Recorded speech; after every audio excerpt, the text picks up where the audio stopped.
सतनाम वाहिगुरु साहिब जी। हे प्राणनाथ गोबिंद है, कृपा निधान जगद गुरो। हे संसार ताप हरण है, करुणा में सब दुख हरो। हे शरण जोग दयाल है, दीनानाथ मया करो। शरीर स्वस्थ क्षीण समय, सिमरंत नानक राम दामोदर माधव है। गुर चरण लाग हम बिनवता, पूछत कह जियो पाया। कवन काज जग उपजै बिनसै, कहो मोहे समझाया। देव करो दया, मोहे मार्ग लावो। जित पै बंधन टूटै, जन्म मरण दुख फेड़ करम सुख। जीय जन्म ते छूटै, बेसुमार अथाह अगनत अतुलै। जो बुलाओ त्यो नानक दास बोले। सतनाम वाहिगुरु साहिब जी। कबीर चंदन का बिरवा पला, बेहड़्यो ठहाक पलास। होए पी चंदन होए रहे, बसे जो चंदन पास। कबीर बांस बढ़ाई बूढ़िया, एओ मत डूबो कोए। चंदन कै निकटे बसै, बांस सुगंध न होए। कबीर दीन गवाया दुनी सो, दुनी ना चाली साथ। पाए कुहाड़ा मारिया, गाफले अपने हाथ। कबीर जह जह हो फिरयो, कौतक ठाओ ठाए। एक राम सनेही बाहरा, ऊजर मेरे भाई। एक राम सनेही बाहरा, ऊजर मेरे भाई। वाहिगुरु जी का खालसा, वाहिगुरु जी की फतेह। धन धन सतगुरु गुरु गरीब निवाज, कृपा निध दया निध गुण निध सतगुरु श्री गुरु ग्रंथ साहिब जी। दीन दयाल पातशाह तिन्हां दी अपार मेहरामत है, दया बख्शिश है, जो सतगुरु साहिब जी ने सानू सब नू सतसंगत रूप विच जुड़ बैठ के अपनी पावन पवित्र हजूरी दी बख्शिश करके अमृतमई बाणी दे नाल जुड़दियां होयां ਆਪਣੇ ਮਨੁੱਖਾ ਜੀਵਨ ਨੂੰ ਸਫਲ ਕਰਨ ਦਾ, ਸਕਾਰਤ ਕਰਨ ਦਾ ਅਵਸਰ ਬਖਸ਼ਿਸ਼ ਕਰਕੇ ਨਵਾਜ਼ਿਸ਼ ਕੀਤੀ ਹੈ ਜੀ। ਸਤਿਗੁਰੂ ਕੀ ਅੰਮ੍ਰਿਤਮਈ ਬਾਣੀ ਦੇ ਕੀਰਤਨ ਗਾਇਨ ਅਤੇ ਸ਼ਬਦ ਵਿਚਾਰ ਨਾਲ ਜੁੜ ਕੇ ਅਸੀਂ ਗੁਰੂ ਕੀ ਮਿਹਰਾਮਤ ਨੂੰ ਮਾਣਦਿਆਂ ਹੋਇਆਂ ਆਪਣੇ ਮਨ, ਮਤ, ਬੁੱਧ, ਸੁਰਤ ਦੀ ਨਿਰਮਲ ਘਾੜਤ ਕੱਢਣ ਦਾ ਯਤਨ ਕਰ ਰਹੇ ਹਾਂ। ਜਿਵੇਂ ਸੰਸਾਰ ਦੇ ਵਿੱਚ ਬੜਾ ਕੁਝ ਅਣ ਘੜਿਆ ਪਿਆ ਹੁੰਦਾ ਹੈ, ਮਿੱਟੀ ਅਥਾਹ ਪਈ ਹੈ, ਇੱਕ ਬੁੱਤ ਘੜਨ ਦੇ ਵਾਲੇ ਕੋਲ ਆ ਜਾਵੇ ਤਾਂ ਉਹ ਉਹਦੇ ਤੋਂ ਮੂਰਤੀ ਦਾ ਨਿਰਮਾਣ ਕਰ ਦਿੰਦਾ। ਇਸੇ ਪ੍ਰਕਾਰ ਲੱਕੜ, ਪੱਥਰ ਆਦਿਕ ਬੜੇ ਅਣਘੜੇ ਵੱਡੇ ਵਿਸ਼ਾਲ ਰੂਪ 'ਚ ਪਏ ਹੋਣ, ਇੱਕ ਬੁੱਤ ਤਰਾਸ਼ਣ ਵਾਲਾ ਉਹਦੇ ਵਿੱਚੋਂ ਤਰਾਸ਼ ਕੇ ਬੁੱਤ ਨੂੰ ਜਨਮ ਦੇ ਦਿੰਦਾ ਹੈ। ਲੋਹਾ ਬਹੁਤ ਪਿਆ ਹੁੰਦਾ ਹੈ, ਪਰ ਇੱਕ ਲੋਹੇ ਦਾ ਕਾਰੀਗਰ ਉਸ ਨੂੰ ਚੰਡ ਕੇ ਗਰਮ ਆਦਿ ਕਰਕੇ ਇੱਕ ਚੰਗੇ ਔਜ਼ਾਰ ਦਾ ਰੂਪ ਦੇ ਦਿੰਦਾ ਹੈ। ਇਸੇ ਪ੍ਰਕਾਰ ਜੌਹਰੀ ਆਦਿਕ, ਗਹਿਣੇ ਆਦਿਕ ਘੜਨ ਵਾਲੇ ਉੱਤਮ ਧਾਤਾਂ ਨੂੰ ਘੜ ਕੇ ਗਹਿਣਿਆਂ ਦੇ ਰੂਪ ਵਿੱਚ ਨਿਰਮਿਤ ਕਰ ਦਿੰਦੇ ਹਨ। ਇਸੇ ਪ੍ਰਕਾਰ ਜਿਹੜਾ ਜਨਮਾਂ ਜਨਮਾਂਤਰਾਂ ਦੀ ਮੈਲ ਸਹਿਤ ਕਾਲਾ ਹੋਇਆ ਮਨ ਹੈ, ਜਦੋਂ ਇਹ ਸਤਿਗੁਰੂ ਦੇ ਸ਼ਬਦ ਸਰਵਰ ਦੇ ਵਿੱਚ ਇਸ਼ਨਾਨ ਕਰਦਾ ਤਾਂ ਇਹਦੀ ਮੈਲ ਉਤਰਦੀ ਹੈ ਅਤੇ ਇਹ ਫਿਰ ਰਤਨ ਵਾਂਗ ਚਮਕ ਜਾਂਦਾ, ਜਿਹਦੇ ਵਿੱਚ ਅਕਾਲ ਪੁਰਖ ਦਾ ਪ੍ਰਤੀਬਿੰਬ, ਉਹਦਾ ਸਰੂਪ, ਉਹਦੇ ਨੂਰ ਦਾ ਪ੍ਰਕਾਸ਼ ਜੀਵ ਨੂੰ ਪ੍ਰਤੱਖ ਨਜ਼ਰ ਆਉਂਦਾ ਹੈ। ਇਸ ਪ੍ਰਕਾਰ ਸਤ ਸੰਗਤ ਉਹ ਸਥਾਨ ਹੈ ਜਿੱਥੇ ਸਾਨੂੰ ਆਪਣੇ ਜੀਵਨ ਦੀ ਅੰਤਰੀਵ ਦੀਰਘ ਸੁੱਝੀ ਆਉਂਦੀ ਹੈ ਅਤੇ ਮਨੁੱਖ ਜੀਵਨ ਦੇ ਪਰਮ ਅਰਥਾਂ ਦੇ ਨੇੜੇ ਹੋਣ ਦਾ ਯਤਨ ਕਰਦੇ। ਸਤਿਗੁਰੂ ਕਿਰਪਾ ਕਰਨ ਐਸੇ ਭਾਵ ਸਾਡੇ ਸਾਰਿਆਂ ਦੇ ਮਨ, ਮਤ, ਬੁੱਧ ਅੰਦਰ ਸਜਗ ਰਹਿਣ ਜੀ। ਸਤਿਗੁਰੂ ਕੀ ਕਿਰਪਾ ਸਦਕਾ ਭਗਤ ਸਿਰਮੌਰ ਭਗਤ ਕਬੀਰ ਸਾਹਿਬ ਜੀ ਦੇ ਲੜੀਵਾਰ ਸਲੋਕਾਂ ਦੀ ਆਪ ਜੀ ਵਿਆਖਿਆ ਸ਼ਰਵਣ ਕਰ ਰਹੇ ਹੋ। ਪਾਵਨ ਸਲੋਕਾਂ ਦੀ ਲੜੀਵਾਰ ਵਿਆਖਿਆ ਪ੍ਰਾਰੰਭ ਕਰਨ ਤੋਂ ਪਹਿਲਾਂ ਬੜੇ ਅਦਬ ਸਹਿਤ ਉਚਾਰਨ ਕਰੋ ਜੀ। ਸਤਨਾਮ ਸ੍ਰੀ ਵਾਹਿਗੁਰੂ ਸਾਹਿਬ ਜੀ। ਕਬੀਰ ਚੰਦਨ ਕਾ ਬਿਰਵਾ ਪਲਹਾ, ਬਿਹੜਿਓ ਠਾਕ ਪਲਾਸ। ਭਗਤ ਸਿਰਮੌਰ ਭਗਤ ਕਬੀਰ ਸਾਹਿਬ ਜੀ ਦੇ ਸਲੋਕਾਂ ਦੀ ਆਪ ਜੀ ਵਿਆਖਿਆ ਸ਼ਰਵਣ ਕਰਕੇ ਬਖਸ਼ਿਸ਼ ਦੇ ਪਾਤਰ ਬਣ ਰਹੇ ਹੋ। ਲੜੀਵਾਰ ਸਲੋਕਾਂ ਦੇ ਅੰਤਰਗਤ ਭਗਤ ਕਬੀਰ ਸਾਹਿਬ ਜੀ ਨੇ ਪਿਛਲੇ ਸਲੋਕਾਂ ਵਿੱਚ ਬਖਸ਼ਿਸ਼ ਕੀਤੀ ਸੀ ਕਿ ਹਉ ਨੂੰ ਛੱਡ ਕੇ ਹੀ ਮਨੁੱਖ ਠੀਕ ਰੂਪ ਦੇ ਵਿੱਚ ਅਧਿਆਤਮਿਕ ਅਰਥਾਂ ਵਾਲਾ ਜੀਵਨ ਜਿਉ ਸਕਦਾ ਹੈ। ਅਗਰ ਮਨੁੱਖ ਦਾ ਦਵੈਤ ਮਿਟ ਜਾਏ ਤਾਂ ਉਹਦੀ ਸਗਲ ਸੰਗ ਬਣ ਆਈ ਵਾਲੀ ਜੀਵਨ ਸ਼ੈਲੀ ਹੋ ਸਕਦੀ ਹੈ। ਅਤੇ ਜਿਹੜੇ ਆਪਣੇ ਅਵਗੁਣਾਂ ਦੇ ਹਨੇਰੇ ਵਿੱਚ ਹੋਰ ਜ਼ਿਆਦਾ ਅਵਗੁਣੀ ਕਰਮ ਕਰਦੇ ਹਨ ਅਤੇ ਦੁਨੀਆ ਦਾ ਦ੍ਰਿਸ਼ਟੀਕੋਣ ਹੈ ਕਿ ਜਿਉਂਦੇ ਹਨ, ਪਰ ਭਗਤ ਕਬੀਰ ਸਾਹਿਬ ਜੀ ਬਖਸ਼ਿਸ਼ ਕਰਦੇ ਹਨ ਕਿ ਜਦੋਂ ਮਨੁੱਖ ਦੇ ਅੰਦਰ ਅਧਿਆਤਮਿਕ ਗੁਣਾਂ ਦੀ ਜਾਂ ਲੱਛਣਾਂ ਦੀ ਸੁਭਾਵ ਖਤਮ ਹੋ ਜਾਂਦਾ ਹੈ ਤਾਂ ਉਹ ਜਿਉਂਦਿਆਂ ਹੀ ਮੋਏ ਸਮਾਨ ਹੁੰਦੇ ਹਨ। ਇਸ ਪ੍ਰਕਾਰ ਭਗਤ ਕਬੀਰ ਸਾਹਿਬ ਜੀ ਬਖਸ਼ਿਸ਼ ਕਰਦੇ ਹਨ। ਕਬੀਰ ਚੰਦਨ ਕਾ ਬਿਰਵਾ ਭਲਾ, ਬੇੜਿਓ ਢਾਕ ਪਲਾਸ। ਭਗਤ ਸਾਹਿਬ ਜੀ ਫਰਮਾਉਂਦੇ ਹਨ, ਚੰਦਨ ਕਾ, ਚੰਦਨ ਉਹ ਰੁੱਖ ਕਿਹਾ ਜਾਂਦਾ ਹੈ ਜਿਹੜਾ ਸੁਗੰਧੀ ਦੇ ਨਾਲ ਬੜਾ ਭਰਪੂਰ ਹੁੰਦਾ ਹੈ।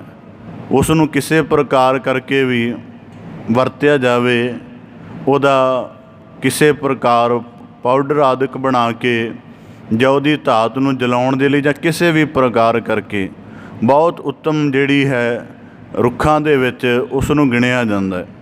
ਭਗਤ ਕਬੀਰ ਸਾਹਿਬ ਜੀ ਕਹਿੰਦੇ ਚੰਦਨ ਕਾ ਬਿਰਵਾ। ਬਿਰਵਾ ਦਾ ਭਾਵ ਛੋਟਾ ਜਿਹਾ ਹੁੰਦਾ, ਪੌਦੇ ਦੀ ਨਿਆਈ ਕੋਈ ਬਹੁਤੀ ਉਚਾਈ ਨਹੀਂ ਹੁੰਦੀ। ਭਲਾ, ਚੰਗਾ ਹੈ, ਸੋਹਣਾ ਹੈ, ਸ਼ੋਭਨੀਕ ਹੈ। ਬੇੜਿਓ ਢਾਕ ਪਲਾਸ, ਭਾਵੇਂ ਸੱਪਾਂ ਦੇ ਨਾਲ ਲਿਪਟਿਆ ਰਹਿੰਦਾ ਹੈ, ਸੱਪ ਉਹਦੇ ਆਲੇ ਦੁਆਲੇ ਲਿਪਟ ਕੇ ਉਹਦੇ ਤੋਂ ਠੰਡਕ ਪ੍ਰਾਪਤ ਕਰਦੇ ਰਹਿੰਦੇ ਹਨ। ਅਤੇ ਕਹਿੰਦੇ ਇਸੇ ਪ੍ਰਕਾਰ ਓਏ ਪੀ ਚੰਦਨ ਹੋਏ ਰਹੇ, ਬਸੇ ਜੋ ਚੰਦਨ ਪਾ। ਜਿੱਥੇ ਸੱਪਾਂ ਨੂੰ ਸ਼ੀਤਲਤਾ ਮਿਲਦੀ ਹੈ ਚੰਦਨ ਦੇ ਰੁੱਖ ਤੋਂ, ਉੱਥੇ ਚੰਦਨ ਦੇ ਰੁੱਖ ਤੋਂ ਜਿਹੜੀ ਸੁਗੰਧੀ ਹੈ ਉਹ ਸਾਰੇ ਜਿਹੜਾ ਜਿਸ ਜੰਗਲ ਵਿੱਚ ਹੋਵੇ ਉਸ ਜੰਗਲ ਨੂੰ ਮਹਿਕ ਭਰਿਆ, ਸੁਗੰਧੀ ਭਰਿਆ ਕਰ ਦਿੰਦੀ ਹੈ। ਇਸ ਪ੍ਰਕਾਰ ਭਗਤ ਕਬੀਰ ਸਾਹਿਬ ਜੀ ਚੰਦਨ ਦੀ ਉੱਤਮਤਾ ਪ੍ਰਗਟ ਕਰਕੇ ਸਾਨੂੰ ਜੀਵਨ ਦਾ ਗੁਹਜ ਸੂਤਰ ਸਮਝਾ ਰਹੇ ਹਨ। ਚੰਦਨ ਦਾ ਭਾਵ ਇਹ ਹੈ ਕਿ ਜਿਹੜਾ ਗੁਰਮੁਖੀ ਜੀਵਨ ਹੁੰਦਾ, ਜਿਹੜਾ ਗੁਰਮੁਖ ਦਾ ਜੀਵਨ ਹੈ ਉਹ ਚੰਦਨ ਵਰਗਾ ਹੁੰਦਾ ਹੈ। ਜਿਵੇਂ ਚੰਦਨ ਦੇ ਵਿੱਚ ਬੜੀਆਂ ਖਾਸ ਖੂਬੀਆਂ ਹਨ, ਉਸੇ ਪ੍ਰਕਾਰ ਗੁਰਮੁਖਾਂ ਦਾ ਜੀਵਨ ਹੁੰਦਾ। ਤਾਂ ਭਗਤ ਕਬੀਰ ਸਾਹਿਬ ਜੀ ਕਹਿੰਦੇ ਚੰਦਨ ਕਾ ਬਿਰਵਾ ਭਲਾ। ਹੁਣ ਇਸ ਸ਼ਲੋਕ ਨੂੰ ਵਿਚਾਰ ਦੇ ਨੁਕਤੇ ਤੋਂ ਸਮਝਣ ਦਾ, ਵਾਚਣ ਦਾ ਯਤਨ ਕਰੀਏ ਤਾਂ ਭਗਤ ਕਬੀਰ ਸਾਹਿਬ ਜੀ ਨੇ ਸ਼ਬਦ ਵਰਤਿਆ ਬਿਰਵਾ। ਬਿਰਵਾ ਦਾ ਭਾਵ ਹੈ ਕਿ ਛੋਟਾ ਹੁੰਦਾ ਹੈ। ਇਸੇ ਪ੍ਰਕਾਰ ਗੁਰਬਾਣੀ 'ਚ 52 ਚੰਦਨ ਦਾ ਵੀ ਜ਼ਿਕਰ ਆਉਂਦਾ ਹੈ। ਸੰਸਕ੍ਰਿਤੀ ਬਾਣੀ ਵਿੱਚ ਆਉਂਦਾ ਹੈ, ਮੈਂ ਲਾਗਰ ਸੰਗੇਣ ਨਿੰਮ ਬਿਰਖ ਸੇ ਚੰਦਨੇ ਨਿਕਟ ਬਸੰਤੋ ਬਾਂਸੋ ਨਾਨਕ ਅਹਮ ਬੋਂਦਨਾ ਬੋਹਥੇ। ਤਾਂ ਗੁਰੂ ਭਗਤ ਕਬੀਰ ਸਾਹਿਬ ਜੀ ਫਰਮਾਉਂਦੇ ਚੰਦਨ ਕਾ ਬਿਰਵਾ ਭਲਾ। ਭਾਵੇਂ ਛੋਟਾ ਹੈ, ਕੱਦ ਛੋਟਾ ਹੈ, ਪਰ ਫਿਰ ਵੀ ਚੰਗਾ ਹੈ। ਕਿਸ ਕਰਕੇ? ਕਿਉਂਕਿ ਛੋਟੇ ਹੋਣ ਦੇ ਬਾਵਜੂਦ ਵੀ ਉਹਦੇ ਅੰਦਰ ਇੱਕ ਗੁਣਾਂ ਦੇ ਜੀਵਨ ਵਾਲਾ ਅਭਿਆਸ ਅਤੇ ਗੁਣਾਂ ਦੇ ਜੀਵਨ ਨੂੰ ਉਹ ਪਸਾਰਦਾ ਹੈ। ਇਸੇ ਪ੍ਰਕਾਰ ਕਿ ਬੇੜਿਓ ਢਾਕ ਪਲਾਸ, ਜਿਹੜਾ ਗੁਰਮੁਖ ਦਾ ਜੀਵਨ ਬੰਦਗੀ ਦੇ ਨੇਮ ਵਿੱਚ ਢਲ ਕੇ, ਸੇਵਾ ਦੇ ਤਪ ਵਿੱਚ ਤਪ ਕੇ, ਸ਼ਬਦ ਦੀ ਵਿਚਾਰ ਦੇ ਨਾਲ ਪੂਰੀ ਤਰ੍ਹਾਂ ਉਹ ਆਪਣੀ ਮੂਲ ਘਾੜਤ ਨੂੰ ਗ੍ਰਹਿਣ ਕਰਕੇ ਪੂਰੀ ਤਰ੍ਹਾਂ ਉਹਦਾ ਜੀਵਨ ਸੱਜ ਜਾਂਦਾ ਹੈ। ਉਹਦੇ ਵਿੱਚੋਂ ਗੁਰਮੁਖਤਾ ਦਾ ਪ੍ਰਕਾਸ਼ ਹੁੰਦਾ ਹੈ। ਭਗਤ ਕਬੀਰ ਸਾਹਿਬ ਜੀ ਕਹਿੰਦੇ ਉਹਦੇ ਨਿਕਟ ਭਾਵੇਂ ਸੱਪ ਵੀ ਲਿਪਟੇ ਹੋਣ, ਉਹਨਾਂ ਨੂੰ ਵੀ ਸੀਤਲਤਾ ਪਹੁੰਚਾ ਦਿੰਦਾ। ਭਾਵ ਕਿ ਜਿਸ ਇਨਸਾਨ ਦੀ ਸੁਰਤ ਗੁਰਮੁਖੀ ਸੁਭਾਅ ਵਾਲੀ ਹੋ ਗਈ ਹੈ, ਅਗਰ ਉਹਦੇ ਨਾਲ ਕੋਈ ਵਿਚਾਰ ਕਰਕੇ ਜਾਂ ਉਹਦੇ ਨਿਕਟ ਰਹੇਗਾ ਜਾਂ ਉਹਦੇ ਨਿਕਟ ਕੋਈ ਅਭਿਆਸ ਬਣੇਗਾ ਤਾਂ ਇਸੇ ਪ੍ਰਕਾਰ ਭਗਤ ਕਬੀਰ ਸਾਹਿਬ ਜੀ ਕਹਿੰਦੇ ਉਹਨੂੰ ਵੀ ਸੀਤਲਤਾ ਪਹੁੰਚਦੀ ਹੈ। ਭਾਵ ਕਿ ਗੁਰਮੁਖ ਦੇ ਨਿਕਟ ਰਹਿਣ ਵਾਲਾ ਗੁਰਮੁਖ ਚੰਦਨ ਵਰਗਾ ਹੈ। ਜਿਹੜਾ ਉਹਦੇ ਨਿਕਟ ਰਹਿੰਦਾ ਹੈ ਉਹਦੀ ਸੁਗੰਧੀ ਤੋਂ ਆਪਣੇ ਆਪ ਹੀ ਪ੍ਰਭਾਵਿਤ ਹੋ ਕੇ ਉਹਦੀ ਸੁਗੰਧੀ ਨੂੰ ਜਿਹੜਾ ਹੈ ਗ੍ਰਹਿਣ ਕਰਨਾ ਸ਼ੁਰੂ ਕਰ ਦਿੰਦਾ। ਇਸ ਕਰਕੇ ਗੁਰਮੁਖੀ ਜੀਵਨ ਨੂੰ ਅੰਕਿਤ ਕਰਨ ਦੇ ਲਈ ਭਗਤ ਕਬੀਰ ਸਾਹਿਬ ਜੀ ਨੇ ਚੰਦਨ ਦੇ ਰੁੱਖ ਦਾ ਦ੍ਰਿਸ਼ਟਾਂਤ ਵਰਤਿਆ ਹੈ। ਹੁਣ ਚੰਦਨ ਦੇ ਰੁੱਖ ਦੀ ਜਿਹੜਾ ਵਰਣਨ ਹੈ ਉਹਨੂੰ ਭਾਈ ਗੁਰਦਾਸ ਸਾਹਿਬ ਜੀ ਵੀ ਆਖਦੇ ਹਨ। ਇਸੇ ਪ੍ਰਕਾਰ ਆਖਦੇ ਹਨ, 52 ਚੰਦਨ ਬਿਰਖ ਹੋਏ ਵਣਸਪਤ ਅੰਦਰ ਵਸੈ ਉਜਾੜੀ। ਇਸੇ ਪ੍ਰਕਾਰ ਪਾਸ ਨਿਵਾਸ ਵਿਨਾਸ਼ ਪਤ ਨਿਹਚਲ ਲਾਏ ਉਰਦ ਤਪ ਤਾੜੀ। ਤਾਂ ਇਸੇ ਪ੍ਰਕਾਰ ਭਾਈ ਗੁਰਦਾਸ ਸਾਹਿਬ ਜੀ ਦੱਸਦੇ ਹਨ ਕਿ ਜਿਹੜਾ ਚੰਦਨ ਦਾ ਰੁੱਖ ਹੈ ਉਹ ਵਣਖੰਡ ਦੇ ਵਿੱਚ ਵਾਸ ਕਰਦਾ ਹੈ। ਬਾਕੀ ਉਹਦੀ ਸ਼੍ਰੇਣੀ ਦਾ ਕੋਈ ਰੁੱਖ ਨਾ ਹੋਰ ਵੀ ਹੋਵੇ ਤਾਂ ਉਹ ਇਕੱਲਾ ਹੀ ਹੋਵੇ। ਅਤੇ ਇਸੇ ਪ੍ਰਕਾਰ ਦੇ ਪਵਨ ਗਵਣ ਸੰਬੰਧ ਕਰ ਗੰਧ ਸੁਗੰਧ ਉਲਾਸ ਉਗਾੜੀ ਅਫਲ ਸਫਲ ਸਮਦਰਸ ਹੋਏ ਕਰੈ ਵਣਸਪਤ ਚੰਦਨ ਵਾੜੀ ਗੁਰਮੁਖ ਸੁਖ ਫਲ ਸਾਧ ਸੰਗ ਪਤਤ ਪੁਨੀਤ ਕਰੈ ਦਿਹਾੜੀ। ਤਾਂ ਇਸੇ ਪ੍ਰਕਾਰ ਭਾਈ ਗੁਰਦਾਸ ਸਾਹਿਬ ਜੀ ਕਹਿੰਦੇ ਗੁਰਮੁਖ ਦਾ ਜੀਵਨ ਜਿਹੜਾ ਹੈ ਚੰਦਨ ਵਰਗਾ ਹੋ ਜਾਂਦਾ ਹੈ। ਚੰਦਨ ਵਰਗਾ ਕਿਵੇਂ ਹੋ ਜਾਂਦਾ? ਕੁਝ ਨੁਕਤਿਆਂ ਤੋਂ ਵਾਚਣ ਦਾ ਯਤਨ ਕਰੀਏ। ਸਭ ਤੋਂ ਪਹਿਲਾਂ ਉਹਦੇ ਨਿੱਕੇ ਹੋਣ ਦਾ ਭਾਵ ਇਹ ਹੈ ਕਿ ਅਗਰ ਕੋਈ ਗੁਰਮੁਖੀ ਜੀਵਨ ਵਾਲਾ ਕਿਸੇ ਤਲ 'ਤੇ ਅਸੀਂ ਉਹਨੂੰ ਛੋਟਾ ਗਿਣਦੇ ਹਾਂ ਜਾਂ ਛੋਟਾ ਸਮਝਦੇ ਹਾਂ ਤਾਂ ਵੀ ਉਹ ਬੜਾ ਵੱਡੇ ਅਰਥ ਰੱਖਦਾ ਹੈ। ਕਿਉਂਕਿ ਚੰਦਨ ਦਾ ਰੁੱਖ 52 ਕੁੰਗਲਾਂ ਦਾ ਹੁੰਦਾ ਹੈ, ਪਰ ਸਾਰੇ ਜੰਗਲ ਨੂੰ ਮਹਿਕਾਉਣ ਦੇ ਸਮਰੱਥ ਹੈ।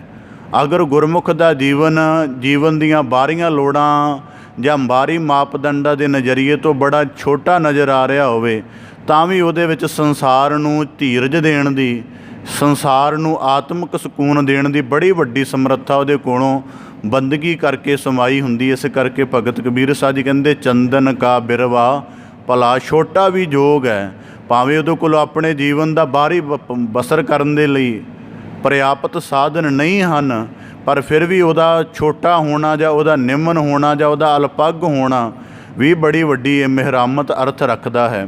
ਦੂਜਾ ਗੁਰਮੁਖ ਜਿਹੜਾ ਹੈ ਸਮਦ੍ਰਿਸ਼ਟ ਹੁੰਦਾ ਹੈ। ਜਿਵੇਂ ਭਾਈ ਗੁਰਦਾਸ ਸਾਹਿਬ ਜੀ ਨੇ ਕਿਹਾ ਕਿ ਅਫਲ ਸਫਲ ਸਮਦਰਸ ਹੋਏ ਕਰੈ ਸੁਗੰਧ ਕਰੈ ਵਣਸਪਤ ਚੰਦਨ ਵਾੜੀ, ਕਿ ਗੁਰਮੁਖ ਸਮਦ੍ਰਿਸ਼ਟ ਹੁੰਦਾ। ਜਿਵੇਂ ਚੰਦਨ ਆਪਣੀ ਜਦੋਂ ਮਹਿਕ ਬਖੇਰਦਾ ਹੈ ਉਹ ਕਿਸੇ ਨਾਲ ਫਰਕ ਨਹੀਂ ਕਰਦਾ ਅਤੇ ਉਹ ਪਵਨ ਦੇ ਨਾਲ ਆਪਣਾ ਸੰਬੰਧ ਬਣਾ ਲੈਂਦਾ ਹੈ। ਅਤੇ ਜਿੱਥੇ ਜਿੱਥੇ ਪਵਨ ਜਾਏਗੀ ਚੰਦਨ ਦੀ ਸੁਗੰਧੀ ਪਹੁੰਚ ਜਾਏਗੀ। ਫਿਰ ਇਸੇ ਤਰ੍ਹਾਂ ਗੁਰਮੁਖ ਆਪਣੇ ਜੀਵਨ ਦੀ ਸ਼ੈਲੀ ਐਸੀ ਬਣਾਉਂਦਾ ਹੈ ਕਿ ਉਹ ਜਿਹਦੇ ਨਾਲ ਵੀ ਸੰਪਰਕ ਵਿੱਚ ਆਏਗਾ ਉਹਦੇ ਜੀਵਨ ਨੂੰ ਬੰਦਗੀ ਵਾਲਾ ਬਣਾਉਂਦਾ ਜਾਏਗਾ। ਤਾਂ ਇਸੇ ਪ੍ਰਕਾਰ ਜਿਵੇਂ ਚੰਦਨ ਆਪਣਾ ਸਮਦ੍ਰਿਸ਼ਟ ਹੋ ਕੇ ਸਾਰਿਆਂ ਨੂੰ ਆਪਣੀ ਮਹਿਕ ਪਹੁੰਚਾਉਂਦਾ ਹੈ, ਉਸੇ ਪ੍ਰਕਾਰ ਗੁਰਮੁਖ ਦਾ ਜੀਵਨ ਹੈ। ਇਸੇ ਪ੍ਰਕਾਰ ਚੰਦਨ ਤੋਂ ਸੁਗੰਧੀ ਉਪਜਦੀ ਹੈ, ਰਹਿੰਦਾ ਉੱਥੇ ਹੀ ਹੈ ਪਰ ਸੁਗੰਧੀ ਉਪਜਦੀ ਹੈ। ਇਵੇਂ ਗੁਰਮੁਖ ਜਿੱਥੇ ਰਹਿੰਦਾ ਹੈ ਉਹ ਕਿਸੇ ਵੱਖਰੇ ਰੂਪ ਕਰਕੇ, ਹੁਣ ਜਦੋਂ ਚੰਦਨ ਸੁਗੰਧੀ ਛੱਡਦਾ ਤਾਂ ਉਹਨੂੰ ਕੋਈ ਵਿਸ਼ੇਸ਼ ਉਦਮ ਨਹੀਂ ਕਰਨਾ ਪੈਂਦਾ, ਕੁਦਰਤੀ ਉਹਦੇ ਆਪਣੇ ਆਪ ਤੋਂ ਨਿਕਲੀ। ਦਾ ਮਤਲਬ ਗੁਰਮੁਖ ਦਾ ਜੀਵਨ ਇੰਨਾ ਸਾਧਿਆ, ਇੰਨਾ ਸਵਰਿਆ ਹੁੰਦਾ ਹੈ, ਉਹਦੀ ਕਰਮਸ਼ੀਲਤਾ ਇੰਨੀ ਪਾਕ ਹੁੰਦੀ ਹੈ ਕਿ ਉਹਦੇ ਕਰਮ ਨੂੰ ਦੇਖ ਕੇ ਹੀ ਦੂਜਿਆਂ ਨੂੰ ਅਧਿਆਤਮਿਕ ਕਰਮ ਕਮਾਉਣ ਦੀ ਇੱਕ ਪ੍ਰੇਰਣਾ ਮਿਲਦੀ। ਜਿਵੇਂ ਸੁਗੰਧੀ ਆਉਂਦੀ ਹੈ ਤਾਂ ਬੰਦਾ ਥੋੜ੍ਹਾ ਨੇਤਰ ਬੰਦ ਕਰਕੇ ਥੋੜ੍ਹਾ ਆਪਣੇ ਸੁਗੰਧ ਦੀ ਪ੍ਰਕਿਰਿਆ ਨੂੰ ਕੇਂਦਰਿਤ ਕਰਕੇ ਬੜਾ ਡੀਪ ਸੁੰਘਣ ਦਾ ਯਤਨ ਕਰਦਾ ਹੈ। ਇਸੇ ਪ੍ਰਕਾਰ ਜਦੋਂ ਗੁਰਮੁਖ ਦਾ ਕਰਮ, ਸ਼ੁੱਧ ਕਰਮ ਸੰਸਾਰ ਦੇ ਸਾਹਮਣੇ ਪ੍ਰਗਟ ਹੁੰਦਾ ਹੈ ਤੇ ਉਹਨਾਂ ਨੂੰ ਆਪਣੀ ਤਰਫ ਆਕਰਸ਼ਿਤ ਕਰਦਾ ਹੈ। ਇਸੇ ਪ੍ਰਕਾਰ ਜਿਵੇਂ ਚੰਦਨ ਦੇ ਨਿਕਟ ਸੱਪ ਨੇ, ਅਗਰ ਗੁਰਮੁਖ ਕਿਸੇ ਦੁਸ਼ਟਾਂ ਦੇ ਕਿਸੇ ਥਾਂ ਦੇ ਵਿੱਚ ਰਹਿ ਰਿਹਾ ਜਿੱਥੇ ਆਲੇ ਦੁਆਲੇ ਦੁਸ਼ਟ ਮਨੁੱਖਾਂ ਦਾ ਵਾਸ ਹੈ, ਸੱਪ ਵਰਗਿਆਂ ਦਾ, ਜਿਹੜੇ ਈਰਖਾ, ਨਫ਼ਰਤ, ਮਾਇਆ ਦੀ ਬਿਖ ਆਦਿਕ ਨਾਲ ਭਰੇ ਹੁੰਦੇ ਹਨ, ਉਂਝ ਉਹ ਅਸ਼ਾਂਤ ਰਹਿੰਦੇ ਹਨ। ਪਰ ਜੇ ਕਿਤੇ ਕਾਰਨਵਸ਼ ਜਾਂ ਕਿਸੇ ਸਬੱਬ ਵਸ ਉਹ ਗੁਰਮੁਖ ਦੇ ਨਿਕਟ ਵੀ ਆ ਜਾਣ ਤਾਂ ਉਹਨਾਂ ਨੂੰ ਪ੍ਰਭਾਵ ਮਿਲਦਾ ਹੈ। ਤਾਂ ਇਸੇ ਪ੍ਰਕਾਰ ਫਿਰ ਚੰਦਨ ਦਾ ਇੱਕ ਹੋਰ ਵੀ ਸੁਭਾਵ ਹੈ ਕਿ ਚੰਦਨ ਜਿਹੜਾ ਹੈ ਕਿਸੇ ਪ੍ਰਕਾਰ ਜਦੋਂ ਉਂਝ ਵੀ ਸੁਗੰਧੀ ਲਈ ਜਾ ਸਕਦੀ ਹੈ, ਜਦ ਉਹਨੂੰ ਕਿਸੇ ਪ੍ਰਕਾਰ ਆਪਣੀ ਸਰੀਰ ਨੂੰ ਠੰਡਕ ਪਹੁੰਚਾਉਣੀ ਹੋਵੇ ਤਾਂ ਉਹਨੂੰ ਖੁਰਚ ਕੇ ਉਹਦਾ ਲੇਪਨ ਆਦਿਕ ਬਣਾ ਕੇ ਕੀਤਾ ਜਾਂਦਾ ਹੈ। ਇਸੇ ਪ੍ਰਕਾਰ ਜਿਹੜਾ ਚੰਦਨ ਹੈ ਉਹ ਟਿੱਕੇ ਦੇ ਰੂਪ ਵਿੱਚ ਮੱਥੇ 'ਤੇ ਆਭੂਸ਼ਿਤ ਹੁੰਦਾ ਹੈ। ਭਾਵ ਕਿ ਜਿਹੜੀ ਗੁਰਮੁਖੀ ਸੁਰਤ ਹੈ ਜਦੋਂ ਟਿੱਕਾ ਰੂਪ ਦੇ ਵਿੱਚ ਸਾਡੀ ਮਤ ਬੁੱਧ ਦੇ ਵਿੱਚ ਵਾਸ ਕਰ ਜਾਂਦੀ ਹੈ, ਸਾਡਾ ਦਵੈਤ ਮਿਟ ਜਾਂਦਾ ਹੈ, ਤਾਂ ਉਦੋਂ ਭਗਤ ਕਬੀਰ ਸਾਹਿਬ ਜੀ ਕਹਿੰਦੇ ਚੰਦਨ ਕਾ ਬਿਰਵਾ ਭਲਾ। ਇਸ ਪ੍ਰਕਾਰ ਚੰਦਨ ਉੱਤਮ ਹੈ। ਤਾਂ ਇਸੇ ਪ੍ਰਕਾਰ ਜਦੋਂ ਜਿਵੇਂ ਹਿੰਦੂ ਧਰਮ ਦੇ ਵਿੱਚ ਕਰਮ ਕਾਂਡ ਦੀ ਪ੍ਰਵਿਰਤੀ ਹੈ ਤਾਂ ਭਾਵੇਂ ਉਹਨੂੰ ਪੂਰਾ ਕਰਨ ਦੇ ਲਈ ਉਹ ਚੰਦਨ ਦਾ ਛੋਟਾ ਜਿਹਾ ਟੁਕੜਾ ਵਰਤਦੇ ਨੇ, ਪਰ ਉਹਦੀ ਉੱਤਮਤਾਈ ਕਰਕੇ ਵਰਤਦੇ ਹਨ। ਇਸੇ ਪ੍ਰਕਾਰ ਭਗਤ ਕਬੀਰ ਸਾਹਿਬ ਜੀ ਕਹਿੰਦੇ ਕਬੀਰ ਚੰਦਨ ਕਾ ਬਿਰਵਾ ਭਲਾ, ਬੇੜਿਓ ਢਾਕ ਪਲਾਸ ਕੋਈ ਬਾਤ ਨਹੀਂ। ਅਗਰ ਉਹ ਨਿੱਕਾ ਹੈ, ਛੋਟਾ ਹੈ, ਭਾਵੇਂ ਸੱਪਾਂ ਦੇ ਨਾਲ ਲਿਪਟਿਆ ਹੋਇਆ ਹੈ, ਪਰ ਭਗਤ ਕਬੀਰ ਸਾਹਿਬ ਜੀ ਕਹਿੰਦੇ ਓਏ ਪੀ ਚੰਦਨ ਹੋਏ ਰਹੇ ਬਸੇ ਜੋ ਚੰਦਨ ਭਾਵ। ਕੋਈ ਭਾਵੇਂ ਲਿਪਟ ਕੇ ਉਹਦੇ ਸੰਪਰਕ ਵਿੱਚ ਆ ਜਾਏ, ਕੋਈ ਭਾਵੇਂ ਦੂਰੋਂ ਉਹਦੀ ਸੁਗੰਧੀ ਦੇ ਸਹਿਤ ਆ ਜਾਏ, ਅਤੇ ਕੋਈ ਭਾਵੇਂ ਉਹਨੂੰ ਖੁਰਚ ਕੇ ਤਿਲਕ ਦੇ ਰੂਪ ਵਿੱਚ, ਲੇਪ ਦੇ ਰੂਪ ਵਿੱਚ ਆਪਣੇ ਸਰੀਰ 'ਤੇ ਧਾਰਨ ਕਰ ਲਏ। ਭਗਤ ਕਬੀਰ ਸਾਹਿਬ ਜੀ ਕਹਿੰਦੇ ਬਸੇ ਜੋ ਚੰਦਨ ਪਾਸ, ਉਹ ਸਾਰਿਆਂ ਨੂੰ ਆਪਣੀ ਸੁਗੰਧੀ ਵਰਗਾ ਕਰ ਲੈਂਦਾ। ਮਤਲਬ ਉਹਦੇ ਜੀਵਨ 'ਚ ਇੰਨੀ ਸਮਰੱਥਾ ਹੁੰਦੀ ਹੈ। ਹੁਣ ਧਰਤੀ 'ਤੇ ਧਰਮ ਕਾਇਮ ਕਰਨਾ ਹੋਵੇ ਤਾਂ ਜਿਹੜਾ ਉਹ ਕਿਸੇ ਪ੍ਰਚਾਰ ਦੇ ਮਾਧਿਅਮ ਨਾਲ ਨਹੀਂ ਹੋਣ ਵਾਲਾ। ਜਿਵੇਂ ਸਾਨੂੰ ਅੱਜ ਦੇ ਸਮੇਂ 'ਚ ਸਿੱਖ ਸਮਾਜ ਨੂੰ ਇੱਕ ਭੁਲੇਖਾ ਪੈ ਗਿਆ ਬੜਾ ਵੱਡਾ ਕਿ ਸ਼ਾਇਦ ਅਸੀਂ ਪ੍ਰਚਾਰ ਦੇ ਸਿਲਸਿਲੇ ਨੂੰ ਬੜਾ ਵਸੀਹ ਕਰ ਲਈਏ ਤਾਂ ਸ਼ਾਇਦ ਜਿਹੜੀ ਸਿੱਖੀ ਦੀ ਸਾਧਨਾ ਬੜੀ ਉਚੇਰੀ ਹੋ ਜਾਏਗੀ। ਦਰਅਸਲ ਉਹ ਇਵੇਂ ਹੋਏਗੀ ਜਿਵੇਂ ਹੁਣ ਜੰਗਲ ਦੇ ਵਿੱਚ ਲੱਖਾਂ ਰੁੱਖ ਨੇ, ਹੁਣ ਸਾਰੇ ਰੁੱਖਾਂ ਨੂੰ ਸੁਗੰਧੀ ਭਰਿਆ ਕਰਨਾ ਹੈ ਅਤੇ ਕੀ ਉੱਥੇ ਫਿਰ ਇਹ ਜ਼ਿਆਦਾ ਠੀਕ ਹੈ ਕਿ ਉੱਥੇ ਇਕੱਲਾ ਰੁੱਖ ਜਿਹੜਾ ਹੈ ਉਹਦੇ ਨਾਲ ਸੁਗੰਧੀ ਦਾ ਕੋਈ ਵਸਤ ਬੰਧੀ ਜਾਏ, ਕਿ ਜਾਂ ਉੱਥੇ ਇੱਕ ਚੰਦਨ ਦਾ ਰੁੱਖ ਲਗਾ ਦਿੱਤਾ ਜਾਏ? ਜ਼ਿਆਦਾ ਉੱਤਮ ਇਹੀ ਹੈ ਨਾ ਕਿ ਐਡੇ ਵੱਡੇ ਜੰਗਲ ਨੂੰ ਸੁਗੰਧੀ ਭਰਿਆ ਕਰਨਾ ਹੈ ਤਾਂ ਇੱਥੇ ਇੱਕ ਚੰਦਨ ਦਾ ਰੁੱਖ ਲਗਾ ਦਿੱਤਾ ਜਾਵੇ। ਧੰਨ ਸਤਿਗੁਰੂ ਗੁਰੂ ਨਾਨਕ ਸਾਹਿਬ ਜੀ ਉਦਾਸੀਆਂ ਕਰਦੇ ਰਹੇ, ਜਗਤ ਦਾ ਕਲਿਆਣ ਸ਼ਬਦ ਦੀ ਨਵਾਜ਼ਿਸ਼ ਦੁਆਰਾ ਕਰਦੇ ਰਹੇ। ਤਾਂ ਭਗਤ ਗੁਰੂ ਸਾਹਿਬ ਦੀ ਆਪ ਦੀ ਅਸੀਂ ਸਾਰੇ ਸਰਵਣ ਕਰਦੇ ਹਾਂ।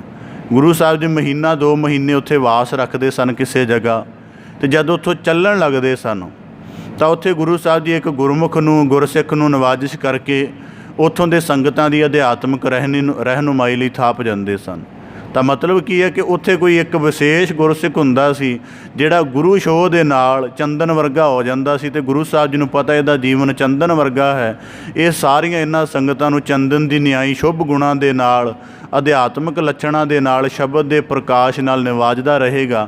ਇਸ ਕਰਕੇ ਇੱਕ ਚੰਦਨ ਲਗਾਉਣਾ ਇੱਥੇ ਜ਼ਰੂਰੀ ਹੈ। ਅਤੇ ਆਖਰ ਜਦੋਂ ਇਹ ਥਾਂ ਚੰਦਾ ਲੱਗ ਜਾਣਗੇ ਅਤੇ ਸਾਰਾ ਜਿਹੜਾ ਜਗਤ ਹੈ ਅਧਿਆਤਮਿਕ ਬੰਦਗੀ ਦੇ ਨੇਮ ਨਾਲ ਮਹਿਕ ਜਾਏਗਾ। ਤਾਂ ਇਸੇ ਪ੍ਰਕਾਰ ਹੁਣ ਕਾਂਚੀ ਦੇ ਵਿੱਚ ਕਿੰਨੇ ਹਨ ਲੋਕ पर ਉਸੇ ਕਾਂਸ਼ੀ ਦੇ ਵਿੱਚ ਚੰਦਨ ਰੂਪ ਭਗਤ ਕਬੀਰ ਸਾਹਿਬ ਜੀ ਵਰਗੇ ਮਹਾਂਗੁਰਸਿੱਖ ਗੁਰਮੁਖ ਪ੍ਰਗਟ ਹੋਏ, ਜਿਨ੍ਹਾਂ ਦੇ ਜੀਵਨ ਦੀ ਮਹਿਕ ਕੇਵਲ ਕਾਂਸ਼ੀ ਵਿਖੇ ਨਹੀਂ ਰਹੀ, ਮਗਹਰ ਦੇ ਵਿੱਚ। ਹੁਣ ਵੇਖੋ, ਭਗਤ ਕਬੀਰ ਸਾਹਿਬ ਜੀ ਮਗਹਰ ਗਏ, ਇਹਦਾ ਮਤਲਬ ਉਹਨਾਂ ਦਾ ਆਪਣਾ ਜੀਵਨ ਇਸ ਅਨੁਭਵ ਦੇ ਵਿੱਚ ਹੈ ਕਿ ਮਗਹਰ ਦੇ ਵਿੱਚ ਰਹਿਣ ਵਾਲੇ ਆਪਣੇ ਆਪ ਨੂੰ ਨਰਕਾਂ ਦਾ ਨਿਵਾਸੀ ਮੰਨਦੇ ਹਨ, ਪਰ ਜੇ ਉੱਥੇ ਗੁਰਮੁਖ ਰੂਪ ਭਗਤ ਕਬੀਰ ਸਾਹਿਬ ਜੀ ਚਲੇ ਜਾਂਦੇ ਹਨ ਤੇ ਉਸ ਧਰਤੀ ਦਾ ਇੰਨਾ ਬਣਿਆ ਹੋਇਆ ਪ੍ਰਚਲਿਤ ਪ੍ਰਭਾਵ ਉਹਨਾਂ ਦੇ ਜਾਣ ਨਾਲ ਹੀ ਖਤਮ ਹੋ ਜਾਂਦਾ। ਜਿਵੇਂ ਕਿੰਨੀ ਵੀ ਦੁਰਗੰਧੀ ਹੋਵੇ, ਪਰ ਜੇ ਚੰਦਨ ਦਾ ਰੁੱਖ ਕਿਤੇ ਨਿਰਮਿਤ ਹੋ ਗਿਆ ਤਾਂ ਉਹ ਸੁਗੰਧੀ ਭਰਿਆ ਕਰ ਦੇਗਾ। ਇਸ ਕਰਕੇ ਭਗਤ ਕਬੀਰ ਸਾਹਿਬ ਜੀ ਕਹਿੰਦੇ, ਓਏ ਪੀ ਚੰਦਨ ਹੋਏ ਰਹੇ ਬਸੇ ਜੋ ਚੰਦਨ ਪਾਸ। ਇਸ ਕਰਕੇ ਧਰਤੀ 'ਤੇ ਗੁਰਮੁਖੀ ਹੋ ਜੀਵਨ ਦਾ ਹੋਣਾ